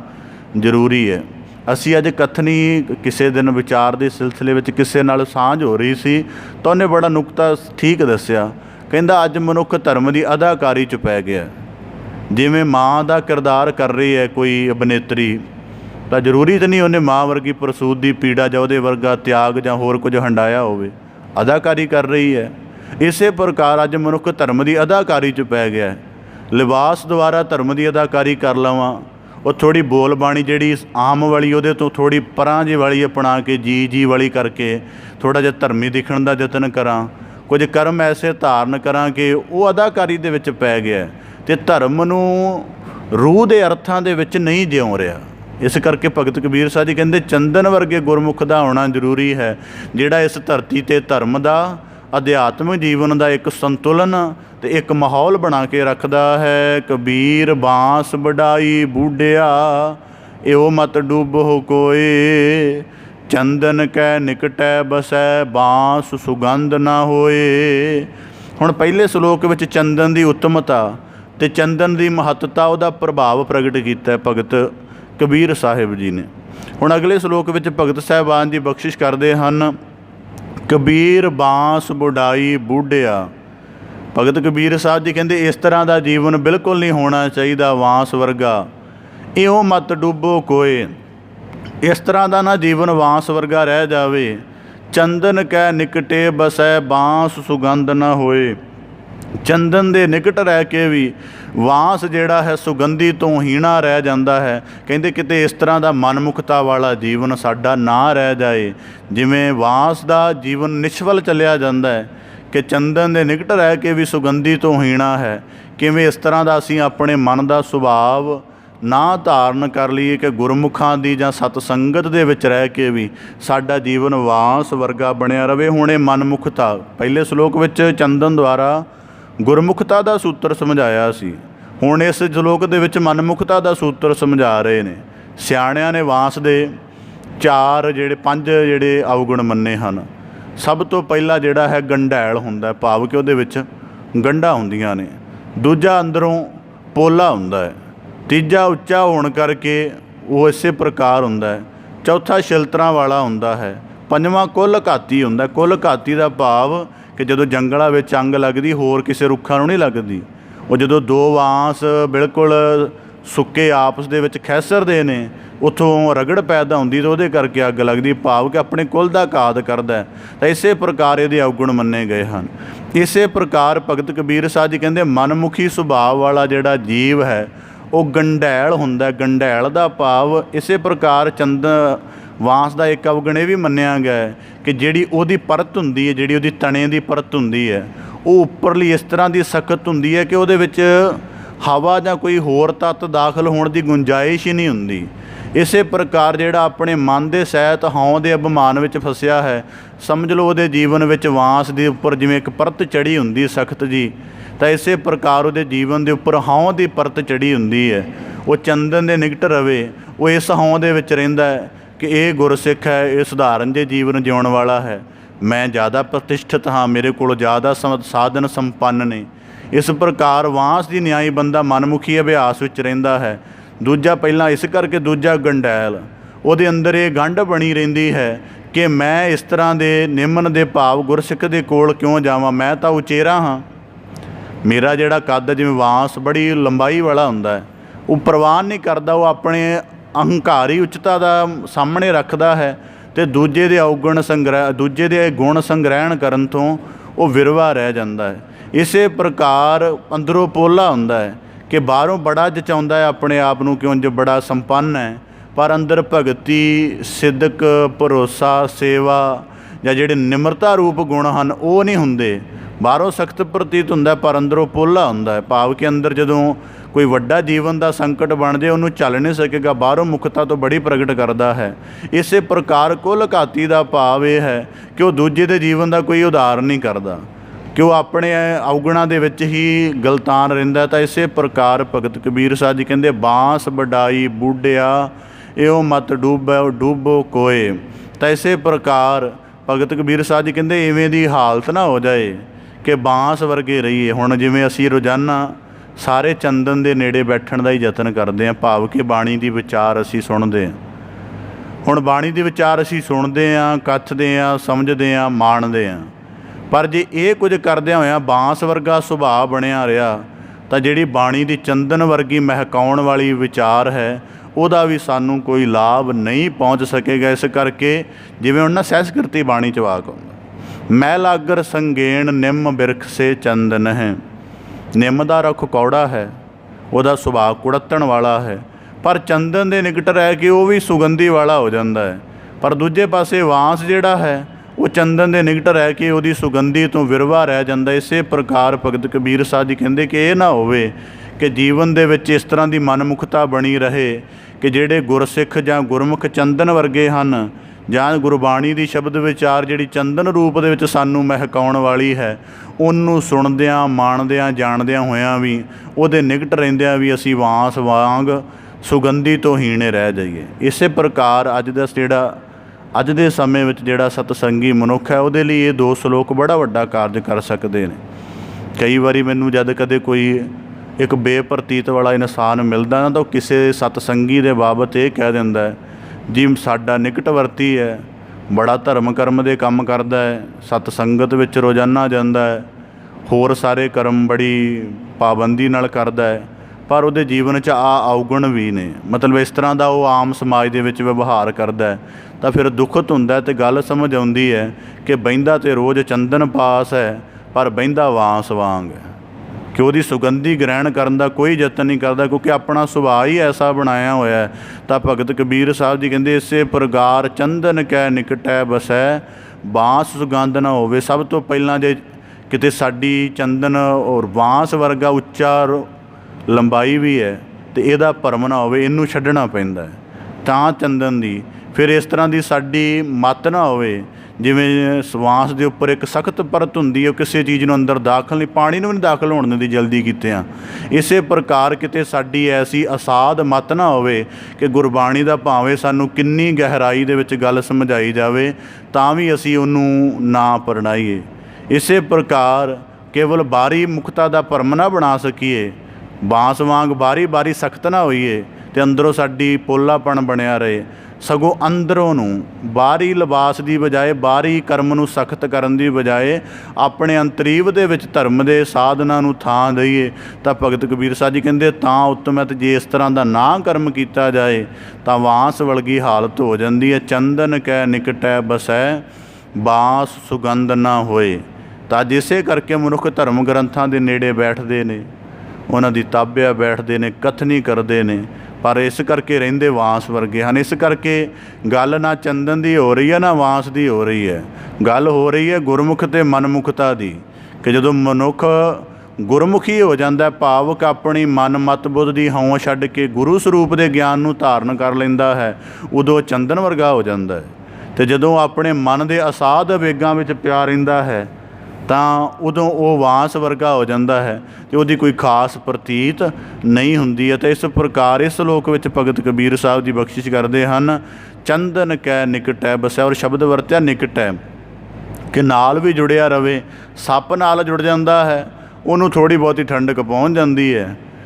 ਵਾਂਸ ਨੇੜੇ ਰਹਿੰਦਾ ਹੈ, ਉਹਨੂੰ ਕਿਸੇ ਪ੍ਰਕਾਰ ਵੀ ਨਹੀਂ ਪਹੁੰਚਦੀ, ਕਿਉਂਕਿ ਉਹਨੇ ਆਪਣਾ ਇੱਕ ਕੁਰੱਖਤ ਸੁਭਾਅ ਬਣਾ ਕੇ ਰੱਖਿਆ ਹੋਇਆ। ਤਾਂ ਇਸੇ ਪ੍ਰਕਾਰ ਭਗਤ ਕਬੀਰ ਸਾਹਿਬ ਦੀ ਬਖਸ਼ਿਸ਼ ਕਰਦੇ ਹਨ, ਕਬੀਰ ਬਾਂਸ ਵਡਾਈ ਬੂਢਿਆ। ਇਸ ਤਰ੍ਹਾਂ ਦੀ ਜੀਵਨ ਦੀ ਸ਼ੈਲੀ ਨਾ ਅਪਣਾ ਲੈਣੀ, ਇਸ ਤਰ੍ਹਾਂ ਦਾ ਜੀਵਨ ਦਾ ਸੁਭਾਅ ਨਾ ਬਣਾ ਲੈਣਾ ਮਨਮੁਖਤਾ ਵਾਲਾ, ਕਿ ਆਖਰ ਕਿਸੇ ਵਾਂਸ ਵਾਂਗ ਚੰਦਨ ਦੀ ਸੁਗੰਧੀ ਤੋਂ ਨੇੜੇ ਰਹਿੰਦਿਆਂ ਹੋਇਆਂ ਵੀ ਉਹਦੇ ਤੋਂ वहीण रह जाइए। कबीर दीन गवाया दुनी स्यों, दुनी ना चाली साथ।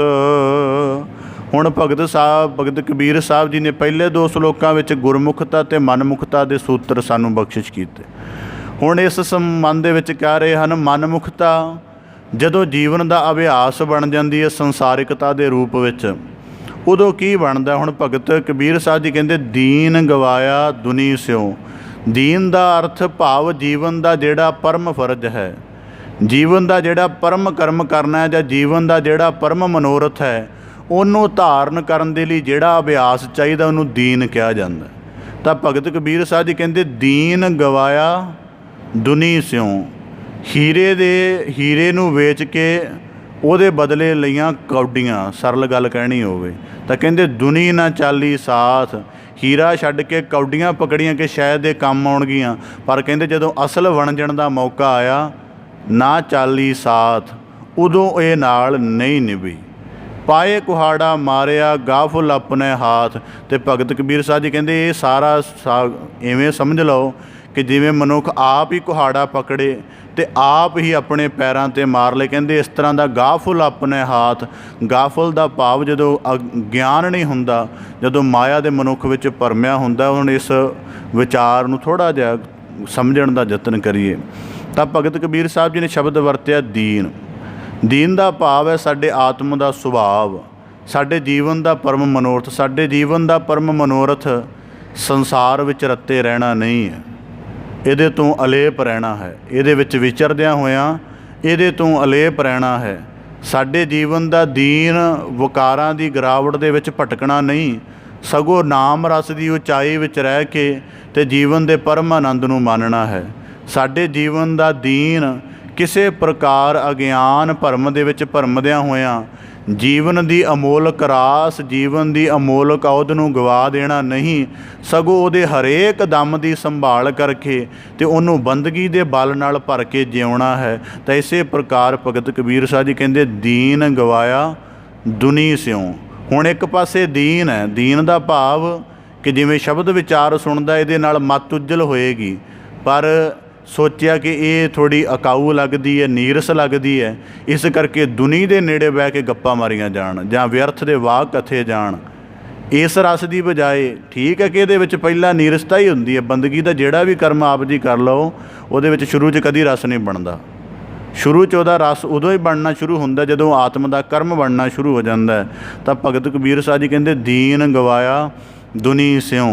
ਲੱਗਿਆ ਹੋਣਾ ਆਨੰਦ ਦੀ ਭਾਲ ਸੀ, ਦੀਨ ਦੇ ਵਿੱਚੋਂ ਆਨੰਦ ਲੱਭਣ ਦੀ ਬਜਾਏ ਦੁਨੀ ਵਿੱਚੋਂ ਲੱਭਿਆ। ਅਤੇ ਦੁਨੀ ਦੇ ਮਾਪਦੰਡ ਬੜੇ ਭੈੜੇ ਹਨ। ਬਾਬਾ ਫਰੀਦ ਸਾਹਿਬ ਜੀ ਨੇ ਕਿਹਾ ਹੱਥ ਨਾ ਲਾਏ ਕੁਸੰਬੜੈ ਜਲ ਜਾਸੀ ਢੋਲਾ।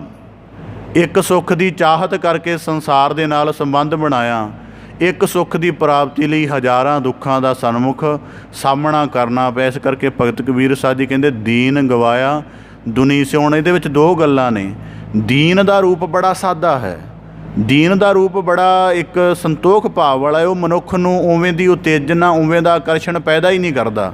ਜਿਹੜਾ ਦੁਨੀ ਦਾ ਰੂਪ ਹੈ ਉਹ ਬੜਾ ਆਕਰਸ਼ਣ ਪੈਦਾ ਕਰਦਾ ਅਤੇ ਬੰਦਾ ਸਮਝਦਾ ਸ਼ਾਇਦ ਇਹ ਆਕਰਸ਼ਣ ਇਵੇਂ ਦਾ ਹੈ ਕਿ ਇਹਦੇ ਨਾਲ ਮੈਨੂੰ ਵਾਕਿਆ ਹੀ ਸਕੂਨ ਆ ਜਾਏਗਾ। ਜਿਵੇਂ ਦੁਨੀਆਦਾਰੀ ਦੇ ਸੰਬੰਧ ਨੇ, ਗੁਰਬਾਣੀ 'ਚ ਨਾ ਵਾਕ ਆਉਂਦਾ ਰਾਜ ਕਪਟੰ ਰੂਪ ਕਪਟੰ ਧਨ ਕਪਟੰ ਕੁਲ ਗਰਭ ਤਹਿ ਸੰਚੰਤ ਵਿਖਿਆ ਸ਼ਲੰਗ ਛਿਦਰੰਗ ਨਾਨਕ ਬਿਨ ਹਰ ਸੰਗ ਨਾ ਚਾਲਤੇ। ਪਰਮ ਸੰਗੀ ਆਪਣੇ ਆਤਮ ਸਰੂਪ ਵਿੱਚ ਆਤਮਾ ਨੂੰ ਆਪਣਾ ਸੰਗੀ ਛੱਡ ਦਿੱਤਾ, ਉਹਦੀ ਬਜਾਏ ਸੰਸਾਰ ਦੇ ਸੰਗੀ ਸੰਬੰਧੀ ਪਾਲੇ। ਜੀਵਨ ਦੇ ਵਿੱਚ ਜਦੋਂ ਉਹਨਾਂ ਦੇ ਸੰਬੰਧ ਵਿੱਚ ਪੈ ਗਿਆ, ਉਹ ਜੀਵਨ ਦਾ ਇੱਕ ਆਧਾਰ ਜਿਹਾ ਤਾਂ ਦਿੰਦੇ ਰਹੇ, ਪਰ ਉਹਨਾਂ ਨੇ ਜੀਵਨ ਵਿੱਚ ਬੈਲ ਦੀ ਨਿਆਈ ਸਾਨੂੰ ਫਾਥ ਲਿਆ। ਜਿਵੇਂ ਬੈਲ ਦੀ ਨਿਆਈ ਫਾਥਣ ਦਾ ਮਤਲਬ ਕੀ ਹੈ ਕਿ ਬੈਲ ਨੂੰ ਖੁਰਾਕ ਤਾਂ ਮਿਲ ਜਾਏਗੀ, ਪਰ ਸਾਰਾ ਦਿਨ ਉਹ ਜਿਹੜੀ ਕੋਲੂ ਦੇ ਆਲੇ ਦੁਆਲੇ ਗਰਦਿਸ਼ ਕਰਨੀ ਪਏਗੀ ਕਿ ਸੰਬੰਧਾਂ ਦੇ ਵਿੱਚੋਂ ਤੈਨੂੰ ਜੀਵਨ ਦਾ ਥੋੜ੍ਹਾ ਟਿਕਾ ਜਿਹਾ ਤਾਂ ਮਿਲ ਜਾਏਗਾ, ਪਰ ਇਹਨਾਂ ਦੀਆਂ ਗਰਜਾਂ, ਸਵਾਰਥਪੁਣਾ ਜਾਂ ਇਹਨਾਂ ਦੇ ਨਿਜਤਵ ਨੂੰ ਪੂਰਿਆਂ ਕਰਦਾ ਹੀ ਸਾਰਾ ਜੀਵਨ ਇਹਨਾਂ ਵਿੱਚ ਚਲਿਆ ਜਾਏਗਾ। ਤਾਂ ਇਸੇ ਪ੍ਰਕਾਰ ਰਾਜ ਕਪਟੰ, ਜਦੋਂ ਰਾਜ ਦੀ ਬ੍ਰਿਤੀ ਮਿਲਦੀ ਹੈ, ਬੰਦਾ ਮਨੁੱਖ ਕਿਸੇ ਪ੍ਰਤਿਭਾ ਦੇ, ਸ਼ਾਸਨ ਦੇ ਅਧਿਕਾਰੀ ਹੁੰਦਾ ਹੈ, ਤਾਂ ਉਹ ਵੀ ਕਪਟ ਕੀ ਕਰਦੀ ਹੈ ਕਿ ਤੁਹਾਡੇ ਤੋਂ ਧਰਮ ਦਾ ਸੁਭਾਅ ਛਿਣ ਲੈਂਦੀ ਹੈ। ਉਂਝ ਜੇ ਬੰਦਾ ਰਾਜ ਤੋਂ ਮੁਕਤ ਹੋਵੇ ਤਾਂ ਹਰੇਕ ਦਾ ਭਲਾ ਕਰ ਸਕਦਾ ਹੈ। ਜਦੋਂ ਰਾਜ ਦੀ ਕਿਸੇ ਪੱਧਤੀ ਵਿੱਚ ਪੈ ਜਾਂਦਾ ਹੈ, ਉਹਦੇ ਉੱਪਰ ਨਿਜ਼ਾਮ ਇਹੋ ਜਿਹੇ ਲੱਗ ਜਾਂਦੇ ਨੇ ਕਿ ਫਿਰ ਬੜੇ ਉਪਦਰਵ ਕਰਨ 'ਤੇ ਉਹਨੂੰ ਮਜਬੂਰ ਹੋਣਾ ਪੈਂਦਾ। ਤਾਂ ਭਗਤ ਕਬੀਰ ਸਾਹਿਬ ਜੀ ਕਹਿੰਦੇ ਦੀਨ ਗਵਾਇਆ ਦੁਨੀ ਸਿਉ, ਜਿਹੜਾ ਆਪਣੇ ਜੀਵਨ ਦਾ ਪਰਮ ਅਰਥ ਵਾਲਾ ਕੰਮ ਸੀ ਉਹਨੂੰ ਦੁਨੀਆਦਾਰੀ ਦੇ ਵਿੱਚ ਲਾ ਕੇ ਕਰ ਦਿੱਤਾ। ਹੁਣ ਦੀਨ ਗਵਾਇਆ ਦੁਨੀ ਸੋ ਸਰਲ ਜਿਹਾ ਪ੍ਰਮਾਣ ਦੱਸਾਂ। ਗੁਰਬਾਣੀ 'ਚ ਨਾ ਵਾਕ ਆਉਂਦਾ 12 ਬਰਸ ਬਾਲਪਨ ਬੀਤੇ। ਕਿਸੇ ਬੱਚੇ ਨੂੰ ਕਹਿ ਦਈਏ ਨਾ ਜਾ ਕੇ ਕਿ ਤੇਰੀ ਅਵਸਥਾ ਛੋਟੀ ਹੈ, ਅਧਿਆਤਮਿਕ ਮਾਰਗ ਵੱਲ ਆਪਣੇ ਸਾਧਨ ਆਰੰਭ ਕਰ ਲੈ। ਬੱਚਾ ਭਾਵੇਂ ਨਾ ਕਵੇ, ਮਾਤਾ ਕਹੇਗੀ ਜੀ ਖੇਡਣ ਦੀ ਉਮਰ ਹੈ, 12 ਕੁ ਸਾਲ ਤਾਂ ਇਹਨੂੰ ਆਨੰਦ ਲੈਣੇ ਚਾਹੀਦੇ ਨੇ, ਬਚਪਨ ਦੇ ਖਾਣ ਪੀਣ ਦੇ ਹੁਲਾਸ ਮਾਣਨੇ ਚਾਹੀਦੇ। 20 ਵਰਸ਼ ਕਛ ਤਪ ਨਾ ਕੀਓ, 12 ਸਾਲ ਦੀ ਛੋਟ ਇਸ ਕਰਕੇ ਲੈ ਲਈ ਕਿ ਇਹਦਾ ਬਚਪਨ ਹੈ। ਅੱਗੇ 12 ਤੋਂ 25-30 ਸਾਲ ਤੱਕ ਛੋਟ ਇਹ ਲੈ ਲਈ, ਨਹੀਂ ਜਵਾਨ ਹੈ, ਜਵਾਨੀ ਦੇ ਰਸ ਕਸ ਮੰਨਣ ਦੀ, ਫਿਰ ਕਿੱਥੇ ਜਵਾਨੀ ਆਉਣੀ। ਚਲੋ 30 ਸਾਲ ਦੀ ਛੋਟ ਲੈ ਲਈ ਗਈ। ਅਗਲਾ ਸਮਾਂ ਆਇਆ 30 ਤੋਂ 50 ਤੱਕ ਦਾ, ਜੀ ਹੁਣ ਥੋੜ੍ਹਾ ਅਧਿਆਤਮਿਕ ਮਾਰਗ ਵੱਲ ਆਪਣੇ ਦੀਨ ਵੱਲ ਚੇਤਾ ਕਰੀਏ। ਨਹੀਂ ਜੀ ਅਜੇ ਗ੍ਰਸਤ ਦੀਆਂ ਜ਼ਿੰਮੇਵਾਰੀਆਂ ਬੜੀਆਂ ਨੇ, ਕਾਰੋਬਾਰ ਦਾ ਬੜਾ ਬੋਝ ਹੈ, ਜੀਵਨ ਦੀਆਂ ਲੋੜਾਂ ਪੂਰੀਆਂ ਕਰਨ ਵਾਲਾ ਬੜਾ ਧਿਆਨ। ਇਸ ਪੱਧਰ 'ਤੇ ਆ ਕੇ ਵੀ ਇਸ ਕਰਮ ਨੂੰ ਪਰਿਆਂ ਕਰ ਦਿੱਤਾ। ਅੱਗੇ ਜਾ ਕੇ ਸੋਚਿਆ ਹੁਣ 50 ਦੀ ਅਹੁਦ ਪੂਰੀ ਹੋ ਗਈ ਹੈ, 50 ਤੋਂ 70 ਤੱਕ ਦੀ ਅਹੁਦ ਮੰਨ ਲਈਏ ਜੀ, ਹੁਣ ਸਰੀਰ ਦੇ ਵਿੱਚ ਬਲ ਨਹੀਂ ਰਹਿ ਗਿਆ, ਹੁਣ ਯਤਨ ਹੁੰਦਾ ਨਹੀਂ। ਅੱਗੇ ਜਾ ਕੇ ਫਿਰ ਤਾਂ ਜੀਵਨ ਦੀ ਲੀਲਾ ਸਮਾਪਤੀ ਹੈ। ਅਸੀਂ ਖੁਦ ਵਾਚੀਏ ਕਿ ਅਸੀਂ ਅਧਿਆਤਮ ਦੇ ਕਰਮ ਨੂੰ ਹਮੇਸ਼ਾ ਪਰਿਆਂ ਹੀ ਕਰਦੇ ਹਾਂ, ਕਦੀ ਨੇੜੇ ਕਰਨ ਦਾ ਯਤਨ ਨਹੀਂ ਕੀਤਾ। ਕਿਉਂ ਨਹੀਂ ਕੀਤਾ? ਕਿਉਂਕਿ ਦੁਨੀਆ ਦੇ ਨਾਲ ਮੋਹ ਹੈ। ਸਾਨੂੰ ਲੱਗਦਾ ਦੁਨੀਆ ਜ਼ਿਆਦਾ ਵੱਡੀ ਸਾਥੀ ਹੈ। ਜੇ ਮਤਲਬ ਮੇਰੇ ਬਹੁਤ ਸਾਰੇ, ਮੈਨੂੰ ਇੱਕ ਜਗ੍ਹਾ ਐਸਾ ਅਨੁਭਵ ਜਾਣ ਕੇ ਬੜੀ ਹੈਰਾਨੀ ਹੋਈ। ਮੈਂ ਕਿਹਾ ਜੀ ਤੁਸੀਂ ਬੜੇ ਲੋਕਾਂ ਦੇ ਨਾਲ ਵਰਤਦੇ, ਮੈਨੂੰ ਲੱਗਦਾ ਤੁਹਾਡਾ 4-5 ਹਜ਼ਾਰ ਬੰਦੇ ਦੇ ਨਾਲ ਸੰਬੰਧ ਹੋਏਗਾ। ਇਹ ਕਾਹਦੇ ਕਰਕੇ? ਕਹਿੰਦਾ ਜਦੋਂ ਕੱਲ੍ਹ ਨੂੰ ਜਨਾਜ਼ਾ ਨਿਕਲੇਗਾ ਤਾਂ ਮਗਲ ਬੜੀ ਵੱਡੀ ਰੌਣਕ ਹੋਏਗੀ ਅਤੇ ਲੋਕ ਕਹਿਣਗੇ ਕਿ ਬੜਾ ਪ੍ਰਤਿਸ਼ਠਿਤ ਬੰਦਾ ਮਰਿਆ ਹੈ। ਕਹਿੰਦਾ ਇਸ ਕਰਕੇ ਦੁਨੀਆਦਾਰੀ ਨਾਲ ਸੰਬੰਧ ਬਣਾ ਰਹੇ ਆ। ਇਸ ਤਰ੍ਹਾਂ ਦੀ ਫਿਤਰਤ ਚੱਲਦੀ ਹੈ ਦੁਨੀਆ ਦੇ ਵਿੱਚ ਕਿ ਮੇਰੇ ਸਮਾਗਮ ਦੇ ਵਿੱਚ ਵੱਧ ਲੋਕ ਆ ਸਕਣ, ਇਸ ਕਰਕੇ ਵੱਧ ਦੇ ਨਾਲ ਮਿਲਾਂ। ਇਸ ਤਰ੍ਹਾਂ ਦਾ ਵੀ ਦੁਨੀਆ ਦੇ ਵਿੱਚ ਇੱਕ ਨੁਕਤਾ ਚੱਲਦਾ ਹੈ। ਤਾਂ ਇਸੇ ਪ੍ਰਕਾਰ ਭਗਤ ਕਬੀਰ ਸਾਹਿਬ ਜੀ ਕਹਿੰਦੇ ਦੀਨ ਗਵਾਇਆ ਦੁਨੀ ਸਿਉ, ਸਵਾਸ ਤੈਨੂੰ ਸੰਸਾਰ ਨਹੀਂ ਦੇ ਰਿਹਾ, ਰਿਜ਼ਕ ਤੈਨੂੰ ਸੰਸਾਰ ਨਹੀਂ ਦੇ ਰਿਹਾ, ਜਿਹੜੀ ਤੇਰੀ ਆਤਮਾ ਦਾ ਪ੍ਰਕਾਸ਼ ਹੈ ਉਹ ਤੈਨੂੰ ਸੰਸਾਰ ਨੇ ਨਹੀਂ ਬਖਸ਼ਿਸ਼ ਕੀਤਾ ਹੋਇਆ, ਜਿਹੜੀ ਕਾਇਆ ਦਾ ਆਕਾਰ ਬਣਿਆ ਇਹ ਸੰਸਾਰ ਨੇ ਨਹੀਂ ਘੜਿਆ ਹੋਇਆ। ਅਤੇ ਫਿਰ ਦੀਨ ਦੇ ਰੂਪ ਵਿੱਚ ਜਿਹੜਾ ਇਹ ਪਰਮ ਅਰਥ ਹੈ, ਇਹਦੀ ਸੋਝੀ ਹੁੰਦਿਆਂ ਹੋਇਆਂ ਦੁਨੀ ਸਿਉ, ਦੁਨੀ ਵਿੱਚ ਬੰਦਾ ਰਤਿਆ ਹੋਇਆ ਹੈ। ਪਰਮ ਸੰਗੀ ਬਣਾਉਣਾ ਹੈ ਅਕਾਲ ਪੁਰਖ ਨੂੰ, ਦੁਨੀਆ ਨੂੰ ਮੰਨ ਕੇ ਬੈਠਾ। ਇਸੇ ਪ੍ਰਕਾਰ ਪਰਮ ਰਸ ਮੰਨਣਾ ਬੰਦਗੀ ਦੇ ਵਿੱਚੋਂ, ਵਕਾਰਾਂ ਦੇ ਰਸਾਂ ਵਿੱਚ ਗਲਤਾਨ ਹੈ। ਅਤੇ ਭਗਤ ਕਬੀਰ ਸਾਹਿਬ ਜੀ ਕਹਿੰਦੇ ਅਗਲੀ ਅਸਲੀਅਤ ਕੀ ਹੈ? ਦੁਨੀ ਨਾ ਚਾਲੀ ਸਾਥ, 1000 ਮਿੱਤਰ ਹੋਣ ਤਾਂ ਵੀ ਵੱਧ ਤੋਂ ਵੱਧ ਮਰਕਟ ਘਾੜ ਤੱਕ ਛੱਡ ਕੇ ਆ ਸਕਦੇ ਨੇ, ਇਸ ਤੋਂ ਅੱਗੇ ਦਾ ਕੋਈ ਸਾਥੀ ਨਹੀਂ। ਇਸ ਪ੍ਰਕਾਰ ਫਿਰ ਭਗਤ ਕਬੀਰ ਸਾਹਿਬ ਜੀ ਕਹਿੰਦੇ ਗਵਾਇਆ, ਇਹਦਾ ਮਤਲਬ ਹੈ ਮਨੁੱਖ ਖੁਦ ਐਸਾ ਯਤਨ ਕਰਦਾ ਹੈ। ਜਿਵੇਂ ਅਸੀਂ ਰੋਜ਼ਾਨਾ ਬੇਨਤੀ ਕਰਦੇ ਹਾਂ ਜੀ, ਬਾਣੀ ਦੀ ਲੜੀਵਾਰ ਵਿਆਖਿਆ ਚੱਲ ਰਹੀ ਹੈ, ਥੋੜ੍ਹਾ ਯਤਨ ਕਰੋ। ਤਾਂ ਕਿਹੜਾ ਐਸਾ ਯਤਨ ਹੈ, ਕਿਹੜਾ ਬੰਦਾ ਜਿਹੜਾ ਇਸ ਸਮੇਂ ਦੇ ਵਿੱਚ ਸਮਾਂ ਨਹੀਂ ਕੱਢ ਸਕਦਾ? ਪਰ ਅਸੀਂ ਐਵੇਂ ਦੁਨੀਆਦਾਰੀ ਦੇ ਫਿਤਰਤ ਜੇ ਹਵਾਲੇ ਬਣਾਏ ਹੋਏ ਨੇ ਜੀ, ਇਸ ਤਰ੍ਹਾਂ ਹੁੰਦਾ, ਇਸ ਤਰ੍ਹਾਂ ਹੁੰਦਾ। ਤਾਂ ਭਗਤ ਕਬੀਰ ਸਾਹਿਬ ਜੀ ਕਹਿੰਦੇ ਦੀਨ ਗਵਾਇਆ ਦੁਨੀ ਸਿਉ, ਆਪਣਾ ਆਤਮਿਕ ਜੀਵਨ ਜਿਉਣ ਦਾ ਇਹ ਅਵਸਰ ਮਿਲਿਆ ਸੀ, ਇਹਨੂੰ ਵੀ ਦੁਨੀ ਵਿੱਚ ਲੱਗ ਕੇ ਗਵਾ ਦਿੱਤਾ। ਅਤੇ ਫਿਰ ਉਦੋਂ ਪਤਾ ਲੱਗਾ ਵੀ ਦੁਨੀ ਝੂਠੀ ਹੈ, ਜਦੋਂ ਇਹ ਨਾਲ ਨਹੀਂ ਚੱਲੀ। ਸ਼ੁਭ ਗੁਣ ਕਮਾਉਣ ਦੀ ਬਜਾਏ, ਬੰਦਗੀ ਦਾ ਧਨ ਕਮਾਉਣ ਦੀ ਬਜਾਏ ਸੰਸਾਰ ਦੇ ਪਦਾਰਥਕ ਪ੍ਰਤਿਭਾ ਇਕੱਤਰਿਤ ਕੀਤੀ ਹੈ। ਨਾ ਮਹਿਲ ਮਾੜੀਆਂ ਦਾ ਸਾਥ ਨਿਭਿਆ, ਨਾ ਪਦਾਰਥ ਦਾ ਸਾਥ ਨਿਭਿਆ, ਅਤੇ ਇੱਥੋਂ ਤੱਕ ਕਿ ਜਿਹੜੀ ਕਾਇਆ ਨੂੰ ਸਵਾਰਨ ਦੇ ਵਿੱਚ ਪਏ ਰਹੇ ਉਹੀ ਨਿਭਿਆ ਰਿਹਾ। ਮੈਂ ਕਿਸੇ ਜਗ੍ਹਾ ਮੈਂ ਕਿਸੇ ਨਾਲ ਕਿਹਾ ਜੀ ਤੁਸੀਂ ਮੈਨੂੰ ਲੱਗਦਾ ਸੁਬਾਹ ਜਲਦੀ ਉੱਠ ਜਾਂਦੇ, ਸਤ ਸੰਗਤ 'ਚ ਬਣਾਇਆ ਕਰੋ। ਉਹ ਕਹਿੰਦੇ ਮੈਂ ਸੈਰ ਦੇ ਕਰਮ ਨੂੰ ਪ੍ਰਮੁੱਖਤਾ ਦਿੰਦਾ। ਮੈਂ ਕਿਹਾ ਜੀ ਇਹ ਸੈਰ ਤੁਹਾਡੇ ਸਰੀਰ ਨੂੰ ਸਵਸਥ ਰੱਖ ਸਕਦੀ ਹੈ, ਤੁਹਾਡੀ ਆਤਮਾ ਨੂੰ ਸਵਸਥ ਕਿੰਨੇ ਰੱਖਣਾ ਹੈ? ਉਹਦਾ ਕਰਮ ਬਾਅਦ 'ਚ ਵੀ ਕੀਤਾ ਜਾ ਸਕਦਾ। ਮਤਲਬ ਬੰਦਾ ਹਵਾਲੇ, ਉਹ ਵੀ ਆਪਣੇ ਆਪ 'ਚ ਠੀਕ ਉੱਤਮ ਹੋ ਸਕਦਾ, ਪਰ ਹਵਾਲੇ ਵਰਤਣ ਦੀ ਬੰਦੇ ਨੂੰ ਆਦਤ ਹੁੰਦੀ ਬਹੁਤ ਜ਼ਿਆਦਾ। ਤਾਂ ਇਸੇ ਪ੍ਰਕਾਰ ਕਹਿੰਦੇ ਦੁਨੀ ਨਾ ਚਾਲੀ ਸਾਥ। ਤਾਂ ਭਗਤ ਕਬੀਰ ਸਾਹਿਬ ਜੀ ਕਹਿੰਦੇ ਪਾਏ ਕੁਹਾੜਾ ਮਾਰਿਆ ਗਾਫੁਲ ਆਪਣੇ ਹੱਥ, ਕਿਸੇ ਦੂਜੇ ਨੇ ਨਹੀਂ ਕਿਹਾ, ਆਪ ਹੀ ਛੋਟਾ ਲਈਆਂ, ਆਪ ਹੀ ਅਸੀਂ ਅਧਿਆਤਮਿਕਤਾ ਜਾਂ ਦੀਨ ਦੇ ਕਰਮਾਂ ਤੋਂ। ਗੁਰਬਾਣੀ 'ਚ ਵਾਕ ਹੁੰਦਾ ਦੀਨ ਵਿਸਾਰਿਓ ਰੇ ਦੀਵਾਨੇ, ਦੀਨ ਵਿਸਾਰਿਓ ਰੇ ਪੇਟ ਭਰਿਓ ਪਸੂਆ ਜੋ ਸੋਇਓ, ਮਨੁੱਖ ਜਨਮੈ ਹਾਰੇ। ਉਸੇ ਸ਼ਬਦ ਜ਼ਿਕਰ ਆਉਂਦਾ ਹੈ, ਸਾਧ ਸੰਗਤ ਕਬਹੂ ਨਹੀਂ ਕੀਨੀ, ਰਚਿਓ ਧੰਦੈ ਝੂਠ। ਇੱਥੇ 45 ਮਿੰਟ ਤੋਂ ਸਮਾਂ ਵਧੇਕ ਹੋ ਜਾਏ ਤੇ ਬੁੱਧੀ 'ਚ ਖਿਆਲ ਆਉਣ ਲੱਗ ਪੈਂਦਾ ਕਿ 45 ਮਿੰਟ ਤੋਂ ਉੱਪਰ ਸਮਾਂ ਲੱਗ ਰਿਹਾ। ਜਿੱਥੇ ਨਿੰਦਿਆ ਭਰੀ ਮਹਿਫਲ ਜੁੜੀ ਹੈ, ਸਵੇਰ ਤੋਂ ਸ਼ਾਮਾਂ ਪੈ ਜਾਂਦੀਆਂ ਨੇ, ਸਮੇਂ ਦੀ ਸੀਮਾ ਹੀ ਨਹੀਂ ਯਾਦ ਰਹਿੰਦੀ। ਤਾਂ ਇਸੇ ਪ੍ਰਕਾਰ ਭਗਤ ਕਬੀਰ ਕਹਿੰਦੇ, ਸਾਧ ਸੰਗਤ ਕਬਹੂ ਨਹੀਂ ਕੀਨੀ, ਰਚਿਓ ਧੰਦੈ ਝੂਠ। ਸਵਾਨ ਸੂਕਰ ਬਾਇਸ ਜਿਵੇਂ ਭਟਕਤ ਚਾਲਿਓ ਊਠ। ਆਪਸ ਕਉ ਦੀਰਘ ਕਰ ਜਾਣੈ ਔਰਨ ਕਉ ਲਗਮਾਤ। ਬਨਸਾ ਬਾਚਾ ਕਰਮ ਨਾ ਮੈਂ ਦੇਖੇ ਜੋਜਕ ਜਾਤ। ਕਾਮੀ ਕ੍ਰੋਧੀ ਚਾਤੁਰੀ ਬਾਜੀ ਗਰਬੇ ਕਾਮ। ਨਿੰਦਾ ਕਰਤੇ ਜਨਮ ਸਿਰਾਨੇ ਕਬੂ ਨ ਸਿਮਰਿਓ ਰਾਮ। ਕਹੋ ਕਬੀਰ ਚੇਤੈ ਨਹੀਂ ਮੂਰਖ ਮੁਗਧ ਗਵਾਰ। ਰਾਮ ਨਾਮ ਜਾਣਿਓ ਨਹੀਂ ਕੈਸੇ ਉਤਰ ਸੁਪਾਰ। ਭਗਤ ਕਬੀਰ ਸਾਹਿਬ ਜੀ ਕਹਿੰਦੇ ਸਾਧ ਸੰਗਤ ਦਾ ਕਰਮ ਨਾ ਕਰਨਾ ਦੀਨ ਦੀ ਪ੍ਰਮੁੱਖਤਾ ਨਹੀਂ। ਹੁਣ ਦੀਨ ਦੇ ਜੇ ਬਹੁਤ ਗਹਿਰੇ ਅਰਥ ਲੈਣੇ ਹੋਣ ਤਾਂ ਦੀਨ ਦਾ ਅਰਥ ਹੈ ਕਿ ਆਪਣੇ ਜੀਵਨ ਦੇ ਪਰਮ ਸਰੂਪ ਦੀ ਪਛਾਣ ਕਰਨੀ। ਕਾਇਆ ਥਿਰ ਨਹੀਂ ਰਹਿਣ ਵਾਲੀ ਹੈ। ਦੁਨੀਆਦਾਰੀ ਦੇ ਸੰਬੰਧ ਪਦਾਰਥ ਕੁਝ ਵੀ ਥਿਰ ਰਹਿਣ ਵਾਲਾ ਨਹੀਂ ਹੈ। ਉਸ ਥਿਰ ਰੂਪ ਦੀ ਪਛਾਣ ਕੀਤੀ ਜਾਏ, ਸਦੀਵ ਹੀ ਕਾਇਮ ਰਹੇਗਾ। ਤਾਂ ਭਗਤ ਕਬੀਰ ਸਾਹਿਬ ਜੀ ਕਹਿੰਦੇ ਪਾਏ ਕੁਹਾੜਾ। ਪਾਏ ਦਾ ਭਾਵ ਪੈਰ, ਕੁਹਾੜਾ ਭਾਵ ਕਿ ਲੋਭ ਦਾ, ਦੁਰਮਤ ਦਾ ਕੁਹਾੜਾ ਪਕੜ ਲਿਆ ਅਤੇ ਆਪਣੇ ਹਰੇਕ ਕਰਮ ਦੇ ਉੱਪਰ ਮਾਰਦਾ ਗਿਆ ਅਤੇ ਜਿਹੜੇ ਸਾਰੇ ਸ਼ੁਭ ਕਰਮ ਸੀ ਉਹ ਸਾਰੇ ਨਸ਼ਟ ਹੁੰਦੇ ਗਏ। ਅਤੇ ਭਗਤ ਕਬੀਰ ਸਾਹਿਬ ਜੀ ਕਹਿੰਦੇ ਗਫਲਤਾਈ ਦੇ ਵਿੱਚ, ਇਸ ਕਰਕੇ ਮਨੁੱਖ ਗਫਲਤਾਈ ਦੇ ਵਿੱਚ ਕੰਮ ਕਰਦੇ ਨੇ। ਬਹੁਤਾ ਸਮਝਦੇ ਨੇ ਕਿ ਸ਼ਾਇਦ ਇਹ ਮੇਰੇ ਕੰਮ ਆ ਜਾਏਗਾ, ਪਰ ਆਉਂਦਾ ਨਹੀਂ ਹੈ। ਤਾਂ ਇਸੇ ਪ੍ਰਕਾਰ ਹੁਣ ਦੇਖੋ ਅੱਜ ਦੁਨੀਆ ਬੜੀ ਤਣਾਅਪੂਰਨ ਹੈ। ਹਰੇਕ ਬੰਦਾ ਤਣਾਅ ਦੀ ਜਿਹੜੀ ਸਥਿਤੀ ਵਿੱਚੋਂ ਗੁਜ਼ਰ ਰਿਹਾ। ਕਦੀ ਮਨੁੱਖ ਸੋਚ ਕਰੇ ਕਿ ਇਹ ਤਣਾਅ ਕਦੋਂ ਪੈਦਾ ਹੋਇਆ, ਤਣਾਅ ਦਿਨ ਬਾ ਦਿਨ ਵੱਧ ਕਿਉਂ ਰਿਹਾ। ਜਿਹੜਾ ਬੰਦਾ ਜਿੰਨਾ ਤਣਾਅਗ੍ਰਸਤ ਹੋਏਗਾ, ਉਹ ਜੇ ਆਪਣੇ ਆਪ ਨੂੰ ਬੜਾ ਗਹਿਰਾ ਵਾਚ ਲਏ ਤਾਂ ਉਹ ਇਸ ਸਥਿਤੀ 'ਤੇ ਪੁੱਜੇਗਾ ਕਿ ਮੈਂ ਬਹੁਤ ਹੱਦ ਤੱਕ ਸੰਸਾਰੀ ਹਾਂ। ਬਹੁਤ ਹੱਦ ਤੱਕ ਦੁਨਿਆਵੀ ਸੰਬੰਧਾਂ ਕਰਕੇ, ਮਨ ਦੇ ਆਵੇਗਾਂ ਕਰਕੇ, ਜੀਵਨ ਦੇ ਸਾਰੇ ਅਭਿਆਸ ਕਰਕੇ ਮੈਂ ਬਹੁਤ ਪੱਧਰ 'ਤੇ ਸੰਸਾਰੀ ਹਾਂ। ਤਾਂ ਕਰਕੇ ਤਣਾਅਗ੍ਰਸਤ ਹਾਂ। ਅਧਿਆਤਮ ਤਾਂ ਕਰਕੇ ਅੱਜ ਅਧਿਆਤਮ ਦੀ ਇੱਕ ਤਲਾਸ਼ ਵੱਧ ਬਣ ਰਹੀ ਹੈ ਕਿ ਮਨੁੱਖ ਨੂੰ ਪਤਾ ਲੱਗ ਗਿਆ ਕਿ ਸੰਸਾਰਿਕਤਾ ਬੰਦੇ ਨੂੰ ਅਸ਼ਾਂਤ ਹੀ ਕਰਦੀ ਹੈ।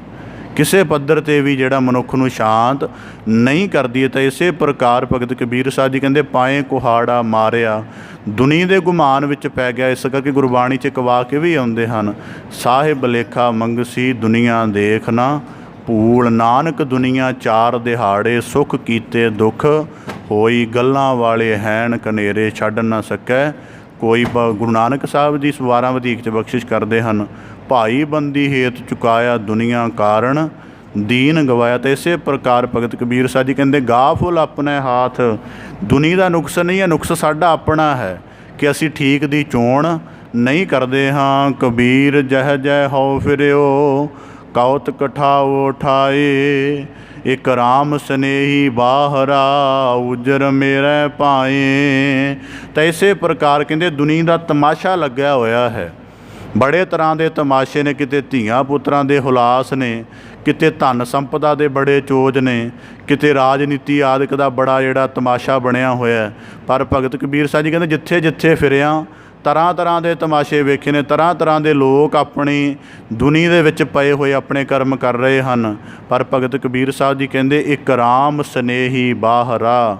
ਜੇ ਇਹਨਾਂ ਸਾਰੇ ਤਮਾਸ਼ਿਆਂ ਦੇ ਵਿੱਚ ਪ੍ਰਭੂ ਦੀ ਯਾਦ ਨਹੀਂ ਹੈ ਤਾਂ ਮੇਰੇ ਲਈ ਸਾਰੇ ਜਿਹੜੇ ਤਮਾਸ਼ੇ ਹਨ ਉਜਾੜ ਵਰਗੇ ਹਨ। ਗੁਰਬਾਣੀ 'ਚ ਵਾਕ ਆਉਂਦੇ ਹਨ, ਜਿੱਥੇ ਨਾਮ ਨ ਜਪੀਐ ਮੇਰੇ ਗੋਇੰਦਾ ਸੇਈ ਨਗਰ ਉਜਾੜੀ ਜੀਓ। ਕਿ ਜਿੱਥੇ ਉਸ ਪ੍ਰਭੂ ਦੀ ਯਾਦ ਨਹੀਂ ਵਾਸ ਕਰ ਰਹੀ ਅਤੇ ਉਸ ਜਗ੍ਹਾ ਸਾਰੀ ਉੱਜੜਨ ਦੇ ਯੋਗ ਹੈ। ਤਾਂ ਭਗਤ ਕਬੀਰ ਸਾਹਿਬ ਜੀ ਕਹਿੰਦੇ ਸੰਸਾਰ ਦੇ ਕਿੰਨੇ ਵੀ ਤਮਾਸ਼ੇ ਹੋਣ, ਹੁਣ ਬੰਦਾ ਜਦੋਂ ਦੁਨੀਆ ਵਿੱਚ ਰੱਤਾ ਜਾਂਦਾ ਹੈ ਉਦੋਂ ਕੀ ਕਰਦਾ, ਮਹਾਂ ਭਿਆਨ ਉਦਿਆਨ ਨਗਰ ਕਰ ਮਾਨਿਆ। ਝੂਠ ਸਮਗਰੀ ਪੇਖ ਸੱਚ ਕਰ ਜਾਨਿਆ। ਬਿਨ ਪੂਰੇ ਗੁਰਦੇਵ ਫਿਰੇ ਸੈਦਾਨਿਆ। ਸਿਰ ਲੱਗਾ ਜਮ ਡੰਡ ਤਾ ਪਸ਼ ਤਾਨਿਆ। ਤਾਂ ਭਗਤ ਕਬੀਰ ਸਾਹਿਬ ਜੀ ਕਹਿੰਦੇ ਇੱਕ ਰਾਮ ਸਨੇਹੀ ਬਾਹਰਾ।